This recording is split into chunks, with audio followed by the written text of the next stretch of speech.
नारायणपुर आंचलिक दुलाराय बर' आइजो अनसाय आफादनि लिंथुमनाय आरो दैदेननायाव दिनै बे ओनसोलाव थानाय आइजो माहारिखौ लानानै आरो बे ओनसोलाव थानाय आन्चलिक आफादफोरखौ लानानै बागुरुम्बा मोसानाय जि बादायलायनाय हाबाफारि आरो बेजों लोगोसे गोदान मेथाइ मोसानाय जि हाबाफारि लादों बे हाबाफारिया खोब मोजां जादों आरो जों आसा खालामगोन दिनै बे ओनसोला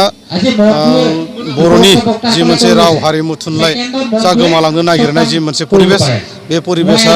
दिनैनिफ्राय जानो हागौ सानफा एफा मोजां अबस्थायाव फैगोन दिनै बिथांमोना खोथा होदो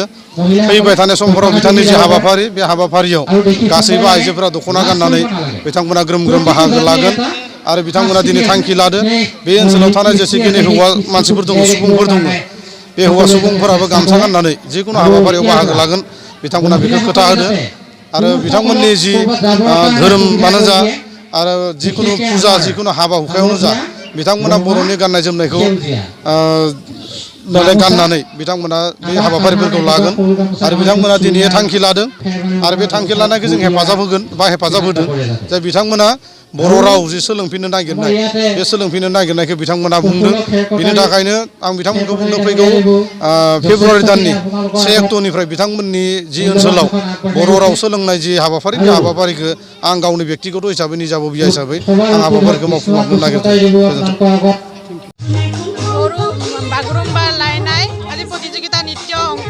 ইয়াত প্ৰতিষ্ঠা কৰা হৈছে গতিকে আমাৰ ডিপুটি চেয়াৰমেন ছাৰ ইয়াত উপস্থিত হৈছে আৰু বহুত ধুনীয়া হৈছে আৰু দ্বিতীয়তে এনেকুৱা অনুষ্ঠান পাতি যাম বুলি আমি ভৱিষ্যতে ভাবিছোঁ হয় সঁচাকৈ ভাল লাগিছে আমি যিটো অনুষ্ঠান উৎসাহে পাতিম বুলি ভাবিছিলোঁ যেনেকৈ পাতিম বুলি ভাবিছিলোঁ তেনেকৈ পাৰিলোঁ সেইকাৰণে এই ক্ষেত্ৰত ধৰি লওক আমাৰ ৰাইজ সকলোৱে উৎসাহী হৈ আমাক যিখিনি সহায় সহযোগিতা কৰিলে তেখেতলোকক অতি মানে ধন্যবাদ জনাইছোঁ আৰু আমাৰ সহকাৰী সকলোৱে মানে যিটো ABWWFৰ মানে সদস্যসকল সকলোৱে মানে একত্ৰিত হৈ আজি এই কামভাগ চলাই নিয়াৰ বাবে বহুত সুবিধা পালোঁ আৰু ভাল লাগিলে